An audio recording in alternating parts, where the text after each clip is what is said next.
Hey, what's going on, guys? Anthony here. So today I have a new election prediction video for you, and this will be Donald Trump going up against Pete Buttigieg, the mayor of South Bend, Indiana. Before we get into the prediction, please like and subscribe for more content. I try to post videos every 2 to 3 days now leading up to the 2020 election. I'm going to be doing a bunch of videos on different things such as election predictions, polling and analysis and breakdowns, and potentially a few election nights here and there. So please subscribe and help out the channel, and I really appreciate it. So let's get into the video. Donald Trump versus Pete Buttigieg. Now, of the four leading Democratic candidates, Buttigieg included, Buttigieg is probably the weakest of the four electorally because he has very good appeal with working class and white working class voters, which is good.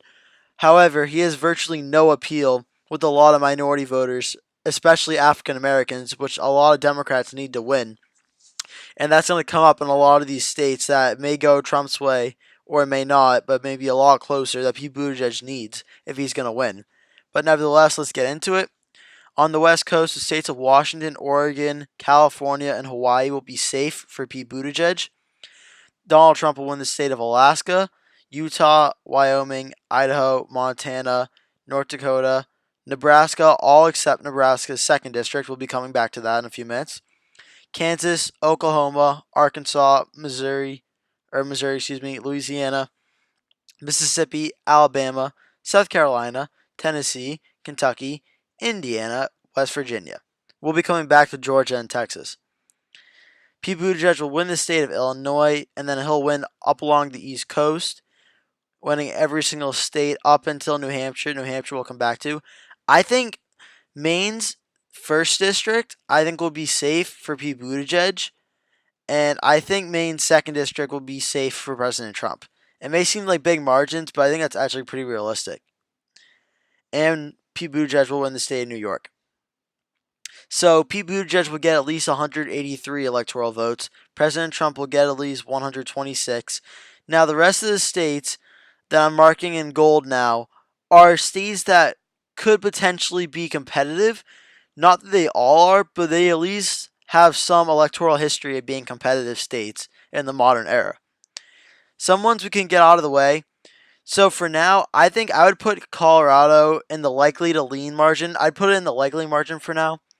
Just because I think Colorado is going so far to the left that Republicans have kind of given up on putting a lot of effort there. If Republicans spent a lot of money in Colorado, they could probably make it much closer. I'm not saying they could win it, but I'm saying they can make it a lot closer. But it doesn't really seem like Republicans are doing that. They're more inclined to focus on the Rust Belt and perhaps Georgia and Arizona and trying to keep those states red than in Colorado. New Mexico, similar situation. I would also put that in the likely column. I know President Trump had a rally there early or late in 2019 where there were a lot of enthusiasm and turnout for Republican voters. And so far we just haven't seen really any polls to support that yet, but New Mexico is definitely a state to keep an eye on. The state of Texas, I'd put Texas in the likely column. I think President Trump's going to win a lot more moderate Republicans that didn't vote for him last time that maybe voted for Gary Johnson. I think he'll win more of that in Texas. I think the state, actually, I think Nebraska's 2nd district, I think that'll be very close. I think President Trump will win it probably by about 2 to 3 points, I'd say. It's going to be one of the closer margins that it's been. The state of Virginia, for now, I'm going to put Virginia actually in the lean column. This might be a surprise, but there's a lot of stuff going on in Virginia right now to monitor. And usually when there's a lot of contentious things going on in the state, the candidate you kind of write off often will do very well and overperform when you write him off. So I think President Trump will actually overperform in Virginia, especially if Pete Buttigieg is the nominee who won't be able to drive out African American votes as well as, say, Joe Biden or Bernie Sanders or even Elizabeth Warren.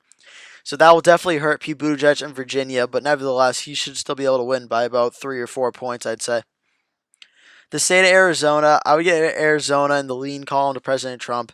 I think the Democrats do have a realistic possibility at beating President Trump in the state of Arizona, but they need to run the right candidate, and it needs to be a moderate, and in my opinion, it needs to be a moderate woman, kind of like how Kirsten Sinema won it.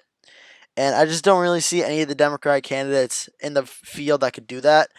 The only one I could maybe see, actually, I take that back. The only two I could see are Tulsi Gabbard and Andrew Yang.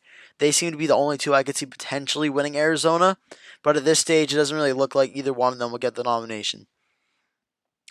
The state of Nevada. This is interesting. Now, I'm going to give this to Trump within a lean margin, but let me explain first. Before you yell in the comments or dislike the video, let me explain. As a whole, I think Nevada will probably go to the Democrats. Against Pete Buttigieg, President Trump is leading in every single poll.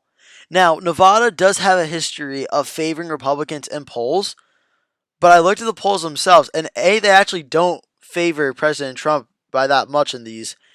And all the other polls where the Democrats are winning, Buttigieg is losing in Nevada. And we haven't seen that before. So President Trump could actually win Nevada versus Pete Buttigieg, because Pete Buttigieg goes back to winning the white vote but not driving out minorities, and that's what he needs to do to win, and he is not doing that. Now, that being said, the state of Georgia, I'd put Georgia in a lean column against Pete Buttigieg. I still think it would be close, probably within a border of a likely to lean, but Georgia would still probably go by about 4 or 5 points, I'd say. State of Florida, I think Trump's pretty much got Florida on lock. Florida is very good electorally for incumbents, for incumbent presidents.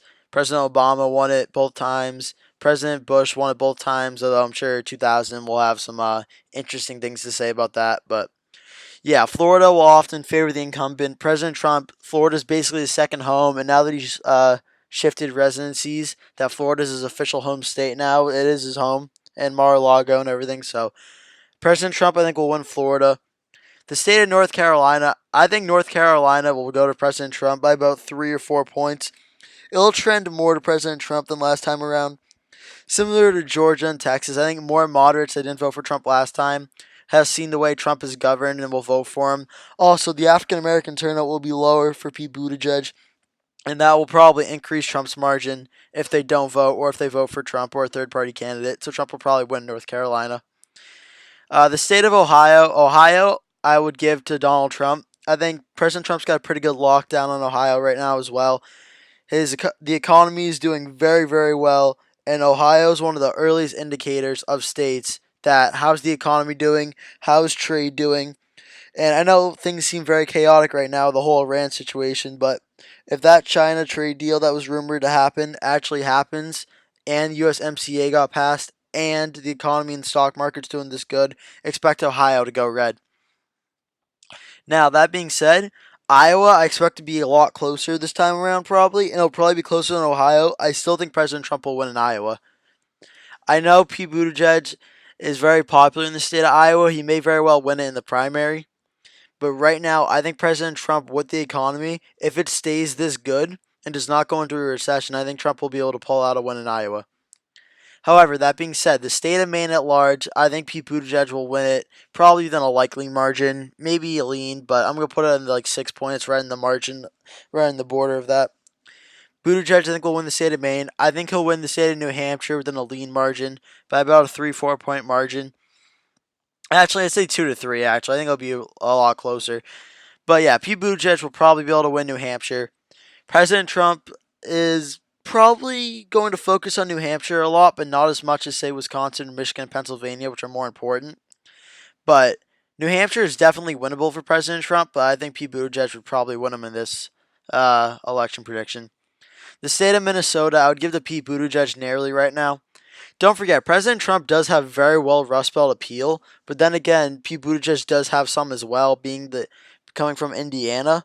But there's a difference between being president of the United States and winning 3 Rust Belt states that hadn't gone to a Republican since the 80s, and being the mayor of a town that has a majority Democratic population. It's not really the exact same correlation, but it's however you want to argue it. I think President Trump will win the state of Wisconsin. Wisconsin, pretty much all the polls have been showing now, even a lot of Democrats are starting to agree that President Trump's going to win the state of Wisconsin. And right now, President Trump would win this election between Pete Buttigieg and him. Trump would get at least 276, Buttigieg would get 226. And now it comes down to Michigan and Pennsylvania. And this is interesting, because you could argue these 2 states for each candidate in every single election prediction between Biden, Sanders, Warren. You could do it all. Buttigieg is tricky because he'll get some of the Obama voters that switched and voted for Trump back.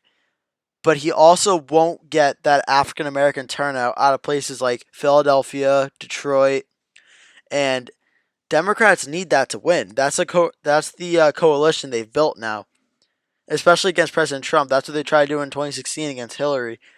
So, will Pete Buttigieg be able to win enough African American votes combined with the votes leaving Trump to beat President Trump in Michigan and Pennsylvania? And I'll be honest, I don't think he can. I think Michigan will probably go to President Trump. I expect Pennsylvania will probably be closer at this point because Pete Buttigieg, I think, probably has more of an effect on the state of Pennsylvania than in Michigan. I can't see Pete Buttigieg getting enough African American votes to beat President Trump. I really can't. And that's not me being biased. That's me just purely looking at the numbers of Pete Buttigieg not being able to bring out African American votes. And I just can't see a scenario where he can win over a lot of voters in Philadelphia or Detroit and Michigan at this point. Because I think Trump's margins among rural voters will improve in all three of the Rust Belt states, Wisconsin, Michigan, and Pennsylvania. Now, of course, I'm sure there are a lot of African Americans who stayed home who didn't like Trump or Hillary that'll probably vote this time. But if the candidate is Buttigieg and not a Biden or Sanders or Warren, will they come out and vote for Buttigieg? Right now, it's looking like probably not. So that's something we need to keep an eye on. But yeah, it's definitely going to be interesting. So that's my final prediction for Donald Trump versus Pete Buttigieg. I think President Trump would get 312 electoral votes. Pete Buttigieg would get 226. And that's my election prediction. Thank you so much for watching. Please like and subscribe for more content. And I will see you in the next video.